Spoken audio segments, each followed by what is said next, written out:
जैसा कि हम लोग बता रहे हैं कि बौद्ध धर्म के बारे में पढ़ रहे थे, तो बौद्ध धर्म में आज हम लोग उनके पद चिन्ह के बारे में पढ़ेंगे। तो कुछ कुछ जैसे क्वेश्चंस इसमें आएंगे, इसीलिए आप जान के रखिए कि बौद्ध धर्म में किस चिन्ह से क्या दर्शाया जाता है। तो उसी में जैसे पहला बोला गया था आपका गर्भ बताया गया, मतलब गौतम बुद्ध जब गर्भ में रहे होंगे तो बौद्ध धर्म में उसे किस साइन से दर्शाया गया है? हाथी। किस साइन से दर्शाया गया था? हाथी के साइन से। उसके बाद जब उनका जन्म हुआ तो उसे किस चिन्ह से दर्शाया गया? कमल। कौन सा साइन से? कमल। तीसरा, जब उन्होंने गृह त्याग दिया, जब उन्होंने घर त्याग दिए, और आपको बताए थे गौतम बुद्ध कितने वर्ष की आयु में गृह त्याग दिए थे? 30 वर्ष। कितने वर्ष आयु में? 29 वर्ष। ठीक, 29 वर्ष और की आयु में जब वो गृह त्याग दिए थे, 29 और 6 35। ठीक है, तो जब 29 वर्ष की आयु में जब उन्होंने गृह त्याग किए थे तो उस अवस्था को दर्शाया जाता है किस साइन से? घोड़ा के साइन से। किस साइन से? घोड़ा। और उस घटना को कहा जाता है, क्या कहा जाता है? महाभिष्णिक्रमण। तो ये बहुत इंपॉर्टेंट है, बार बार बोल रहे हैं, ये एग्जाम में पूछा भी जाता है कि गौतम बुद्ध ने जब अपना गृह त्याग किए थे तो उस अवस्था को बौद्ध धर्म में किस नाम से जाना जाता है? तो याद रखिएगा, महाभिष्णिक्रमण। और बोला जाएगा उस अवस्था में क्या साइन दर्शाता है, तो साइन का नाम क्या रहेगा? घोड़ा। याद रखिएगा। फिर उसके बाद जब उनकी युवा अवस्था आई थी, उस युवा अवस्था को किस नाम से किस साइन दिया गया था? सांड। सांड समझते हैं ना, जो जानवर होता है उससे दर्शाया गया था। फिर जब उसे ज्ञान की प्राप्ति हुई थी, तो जब गौतम बुद्ध के ज्ञान की प्राप्ति को दर्शाया गया बौद्ध वृक्ष। कौन सा साइन से?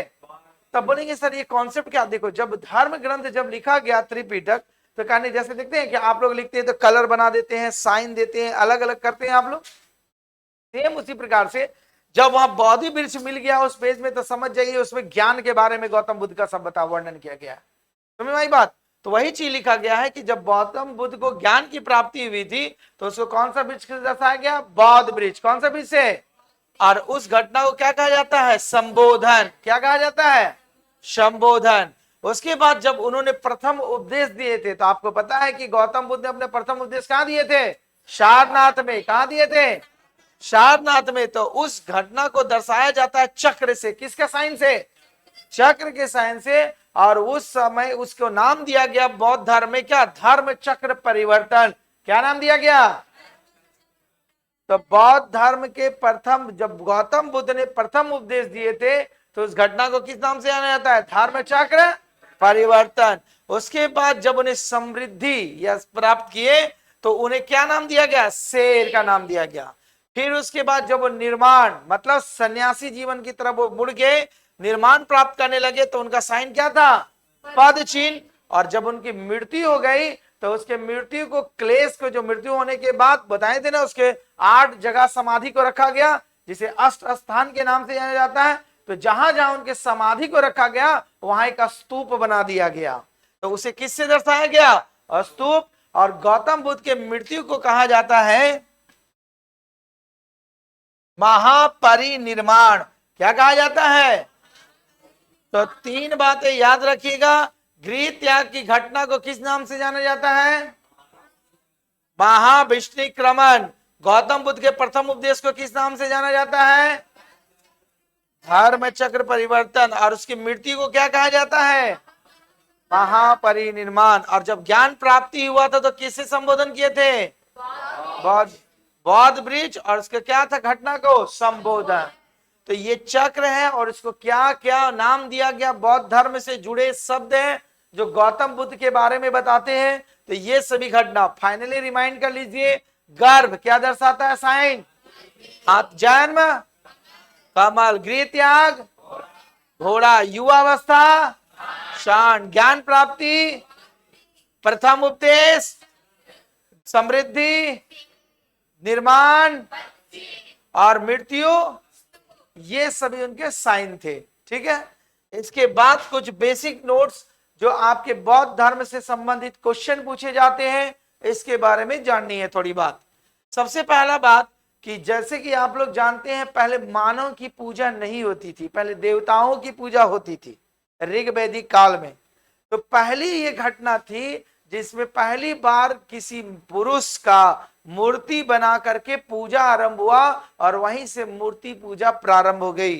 तो वही बोला गया भारत में सबसे पहले जिस मानव प्रतिमा मतलब समझते हैं, अभी आप बहुत बड़ा काम कर लेंगे, जैसे हम लोग का महापुरुष जितना स्वतंत्रता सेनानी महात्मा गांधी अभी आएगा, जैसे सपोज दैट क्या बोलते हैं 15 अगस्त आएगा तो माला अर्पण जहां जहां स्टेच्यू रहता है वहां करते हैं, महात्मा गांधी जवाहरलाल नेहरू करते हैं ना, तो जस्ट लाइक उसकी आरती दिखाते, मैंने पूजा ही कर रहे एक तरीका से।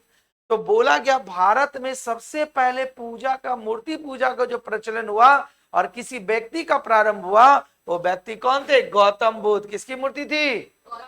और इसी के साथ ही मूर्ति पूजा की नींव रखी गई, मतलब इससे पहले मूर्ति पूजा नहीं होती थी। जैन धर्म मूर्ति पूजा का विरोध करता था, उसके नाम नहीं करते थे, और वैदिक काल में आर्य लोग भी मूर्ति पूजा नहीं करते थे।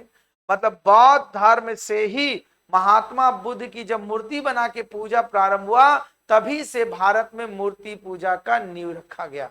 मतलब आप किसी चीज का भी पूजा करना है, हम लोग छोटा छोटा गांव में पूजा करते थे, छोटा छोटा मूर्ति बनाते हैं, मूर्ति नहीं मिलता, तस्वीर रहता है, कुछ ना रहता, लेकिन उसके साथ ही पूजा करते हैं। दरवाजे को बंद करो।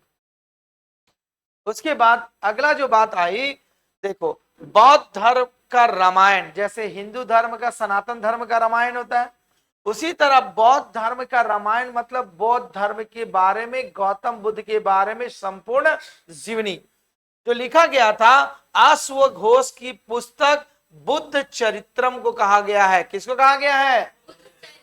तो आपसे क्वेश्चन पूछा जाएगा, बुद्ध चरित्रम की रचना किसने की थी? किसने की थी? अश्वघोष। किसने की थी? अश्वघोष। तो गौतम बौद्ध धर्म का रामायण के नाम से कौन जाना जाता है? बुद्ध चरित्रम। बौद्ध धर्म का रामायण के नाम से बुद्ध चरित्रम। बुद्ध चरित्रम के रचयिता अश्वघोष। उसके बाद विश्व का सबसे बड़ा बौद्ध मठ, बौद्ध मठ समझते हैं ना, जहां अनुयायी रहते हैं बौद्ध धर्म के लोग, तो बोला गया विश्व का सबसे बड़ा बौद्ध मठ जो है पोतला महल। कहाँ? जो है जगह में लहासा, जगह का नाम जो पड़ता है तिब्बत में। कहां पड़ता है? तिब्बत में। तो वही बोला, अगर पूछा जाए विश्व का सबसे बड़ा बौद्ध मठ, तो बौद्ध मठ का नाम क्या है? पोतला महल। क्या नाम है? कहां पर है? लहासा। और ये कहां है? तो देखने को मिलेगा, देखोगे वो जो तिब्बतन लोग आती है जो स्वेटर वेटर बनने के लिए, देखोगे लहासा लिखा रहेगा, ध्यान देखना वो लोग का बैनर में। तो वो लोग जो होता है बौद्ध धर्म को मानने वाले अनुयायी होते हैं। देखोगे हजारीबाग में भी हर जगह जगह पर ठंडा का सीजन में लोग स्टॉल लगाती है, देखो पूरा वो लोग ग्रुप में कैंप का तरह बनाएंगे, और वहीं पर वो लोग क्या होता है गर्म कपड़ा को बेचते हैं। तो लिखा गर्म कपड़ा जितने भी रहेंगे तो वहां लिखेगा लहासा स्टोर, लहासा। जनरली वो लोग क्या होगा देखना ध्यान से, वहां पर वो लोग क्या होता है दलाई लामा का रखेंगे या गौतम बुद्ध, क्योंकि धर्म गुरु लोग का दलाई लामा है। ठीक है, तो बौद्ध धर्म जो प्रचार है कौन सी सही मारी है, तो याद रखिएगा पूरा इंडिया में वो लोग आते हैं, क्योंकि वो लोग गर्मी का ठंडा का सीजन में अपने गर्म कपड़े का बेचने के लिए। तो सब विश्व का सबसे बड़ा बौद्ध मठ कहां पर है? कौन सा देश में? देश तिब्बत। जगह का नाम? ठीक है, जगह फिर कहां पर? पोतला महल। ठीक है, याद रखिएगा इसको। उसके बाद भारत तथा एशिया का सबसे बड़ा बौद्ध मठ, बड़ा मठ कहां है? तवांग मठ। कहां पर रहता है? भारत और एशिया का कहां पर पड़ता है? भारत का अंग है ना, कहां दूसरा जगह है तो भारत में पड़ता है, बॉर्डर यहाँ पर अरुणाचल प्रदेश।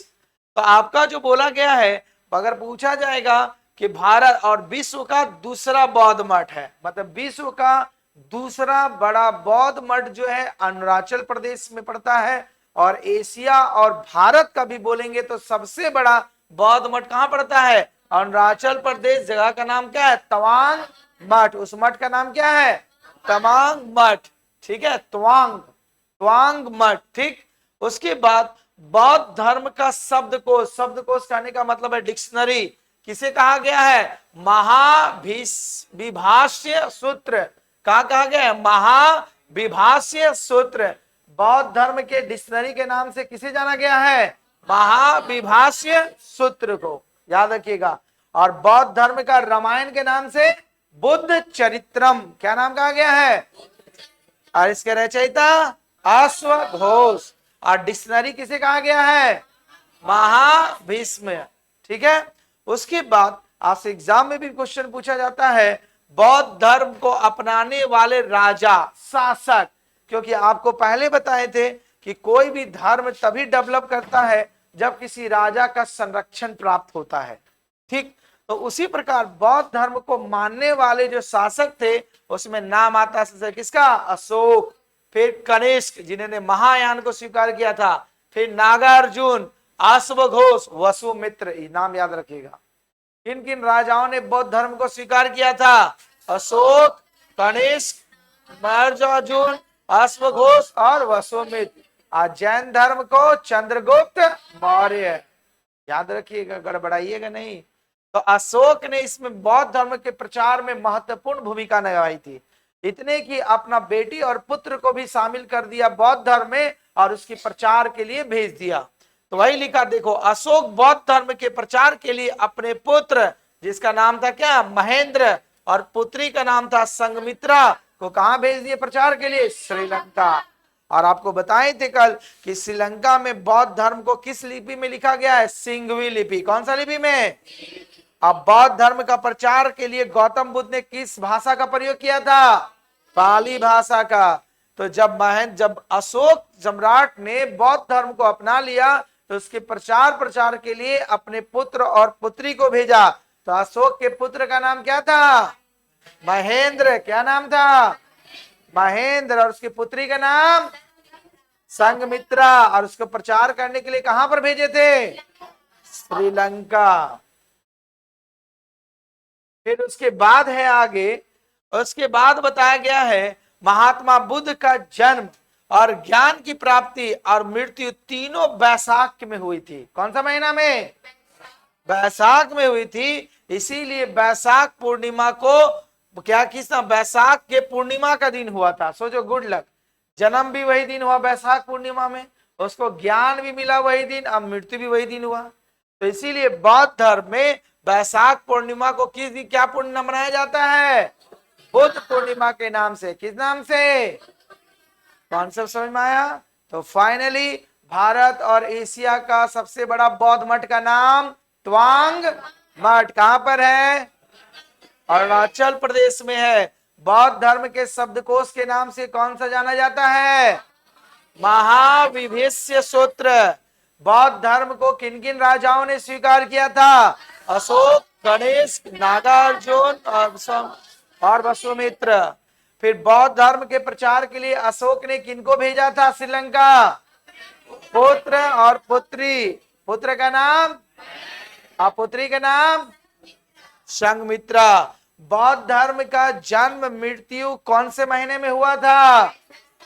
वैशाख पूर्णिमा में। तो उसे बौद्ध धर्म में किस नाम से जाना जाता है? बुद्ध पूर्णिमा के नाम से जाना जाता है। तो यहीं तक थी आपकी लगभग बौद्ध धर्म। तो बौद्ध धर्म से जुड़े हुए जितने भी तथ्य थे आज आपके वो समाप्त होते हैं। इसके बाद अगला टॉपिक हम लोग का चलेगा। धन्यवाद।